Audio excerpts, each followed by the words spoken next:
What should I paint? A visor? An anonymity? I don't understand anything. What's this about a visor?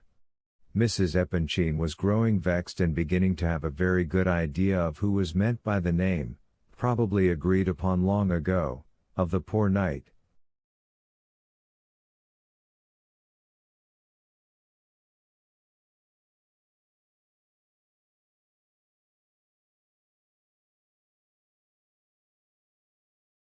But she exploded particularly when Prince Lev Nikolaevich also became embarrassed and finally as abashed as a 10-year-old boy.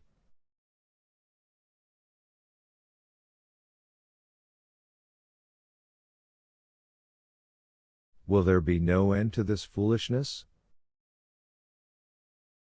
Are you going to explain this poor knight to me or not? Is there some terrible secret in it that I can't even go near? But they all just went on laughing. Quite simply, there's a strange Russian poem, Princess HCH. Finally mixed in, obviously wishing to hush things up quickly and change the subject, about a poor knight, a fragment with no beginning or end. 28 Once, about a month ago, we were all laughing together after dinner and, as usual, suggesting a subject for Adelaida Ivanovna's future painting.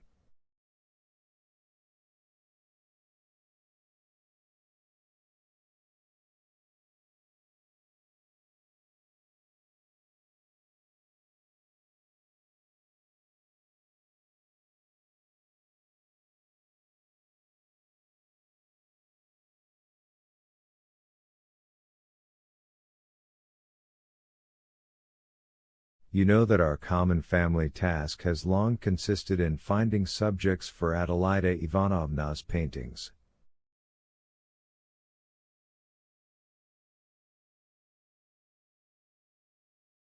It was then that we hit upon the poor knight, I don't remember who first. Aglaya Ivanovna! Cried Kolya. That may be, I agree, only I don't remember, Princess HCH. Went on.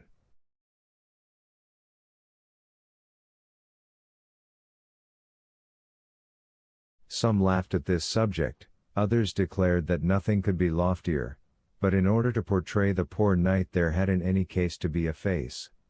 We began going through the faces of all our acquaintances, but none was suitable, and the matter ended there. That's all. I don't understand why Nikolai Ardalionovich suddenly thought of bringing it all up again.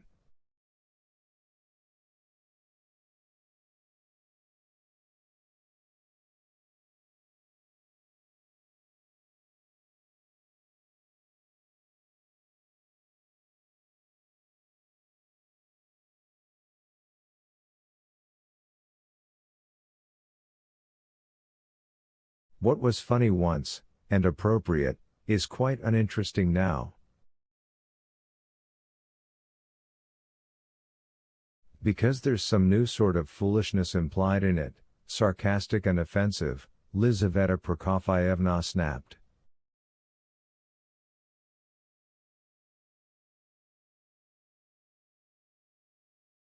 There isn't any foolishness, only the deepest respect, Aglaya suddenly declared quite unexpectedly in a grave and serious voice, having managed to recover completely and overcome her former embarrassment.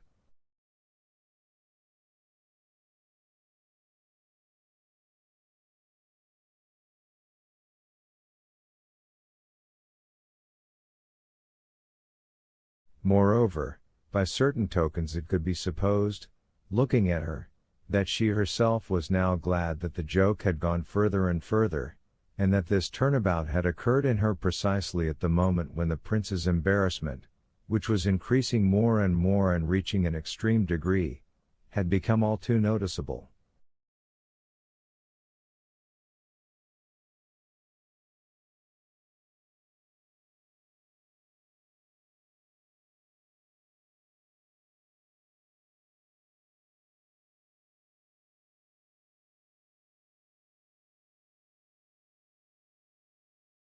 First they laugh dementedly, and then suddenly the deepest respect appears.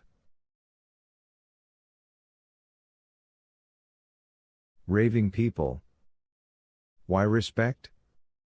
Tell me right now, why does this deepest respect of yours appear so suddenly out of the blue?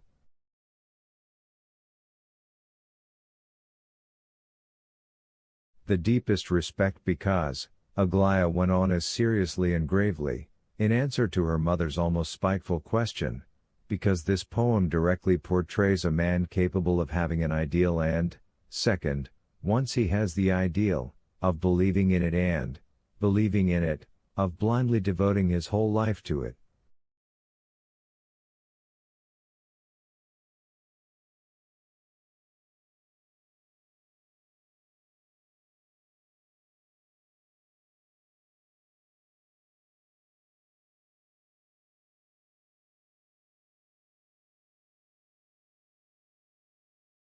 That doesn't always happen in our time. In the poem it's not said specifically what made up the ideal of the poor knight, but it's clear that it was some bright image, an image of pure beauty. 29 And instead of a scarf the enamored knight even wore a rosary around his neck.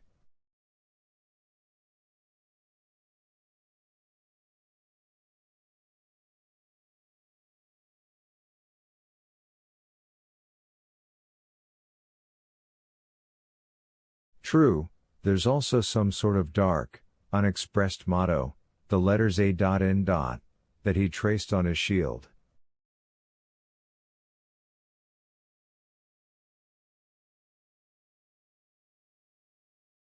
And, Kolya corrected. 30. But I say A.N. and that's how I want to say it, Aglaya interrupted with vexation. Be that as it may, it's clear that it made no difference to this poor knight who his lady was or what she might do.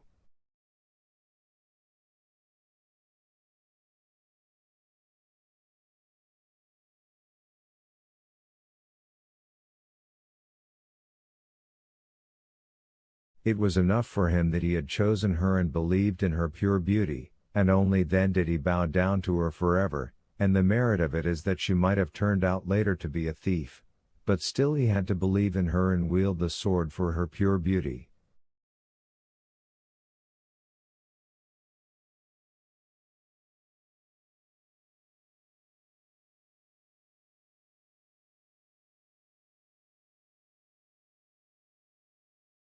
It seems the poet wanted to combine in one extraordinary image the whole immense conception of the medieval chivalrous platonic love of some pure and lofty knight.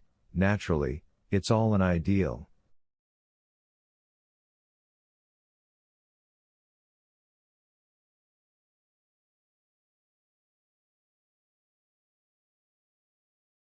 But in the poor knight that feeling reached the ultimate degree, asceticism. It must be admitted that to be capable of such feeling means a lot and that such feelings leave a deep and, on the one hand, a very praiseworthy mark, not to mention Don Quixote.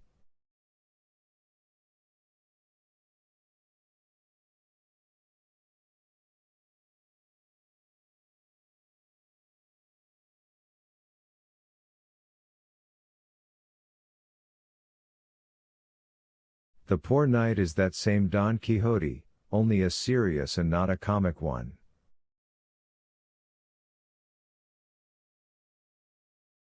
At first I didn't understand and laughed, but now I love the poor knight and, above all, respect his deeds.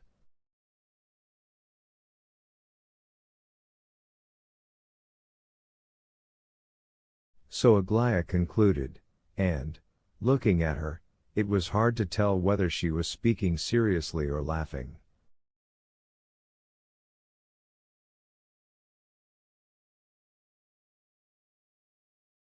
Well, he's some sort of fool, he and his deeds. Mrs. Epanchin decided.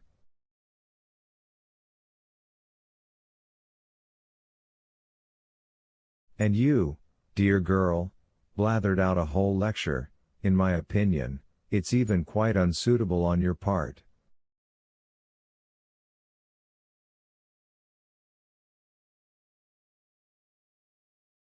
inadmissible, in any case. What is this poem? Recite it, you surely know it. I absolutely want to know this poem. All my life I never could stand poetry, as if I had a presentiment. For God's sake, Prince, be patient, it's clear that you and I must be patient together. She turned to Prince Lev Nikolaevich.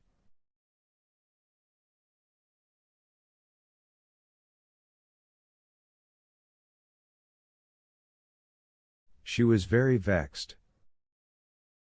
Prince Lev Nikolaevich wanted to say something but, in his continuing embarrassment, was unable to get a word out.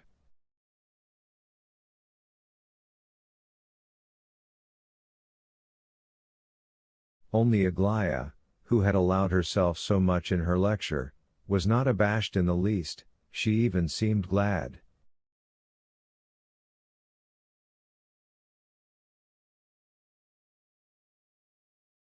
She stood up at once, still as serious and grave as before, looking as though she had prepared for it earlier and was only waiting to be asked, stepped into the middle of the terrace, and stood facing the prince, who went on sitting in his armchair.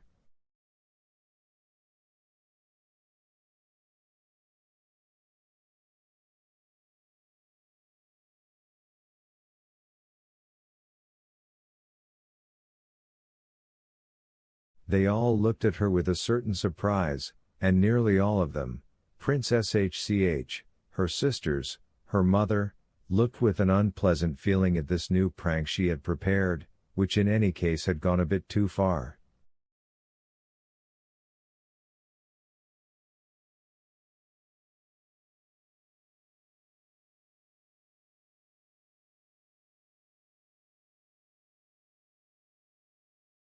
But it was evident that Aglaya precisely liked all this affectation with which she began the ceremony of reciting the poem.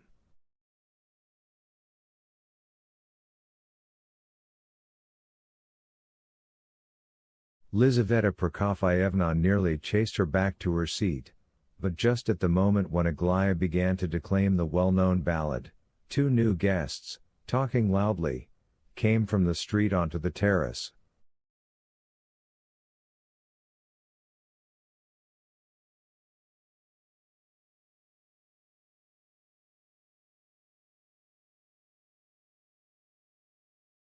They were General Ivan Fyodorovich Epanchin and after him a young man. There was a slight stir.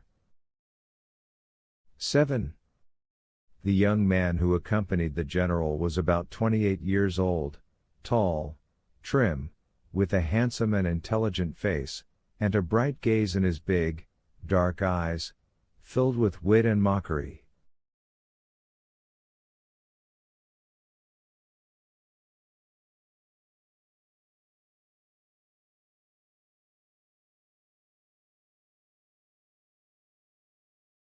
Aglaya did not even turn to look at him and went on reciting the poem, as she effectively went on looking at the prince alone and addressing him alone.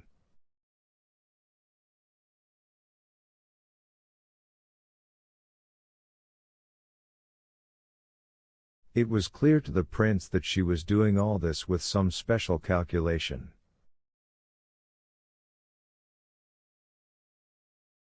But the new guests at least improved his awkward position somewhat. Seeing them, he rose slightly, courteously nodded his head to the general from afar, gave a sign not to interrupt the recital, and himself managed to retreat behind the armchair, where, resting his left elbow on the back, he went on listening to the ballad, now, so to speak, in a more comfortable and less ridiculous position than sitting in the chair.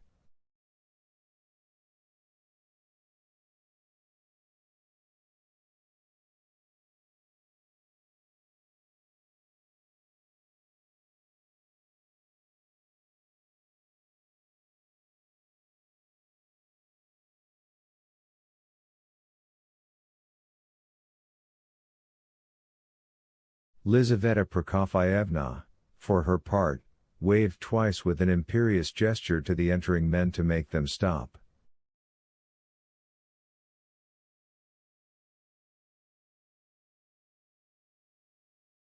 The prince, incidentally, was greatly interested in his new guest who accompanied the general. He guessed clearly that he was Yevgeny Pavlovich Radomsky, of whom he had heard so much and had thought more than once.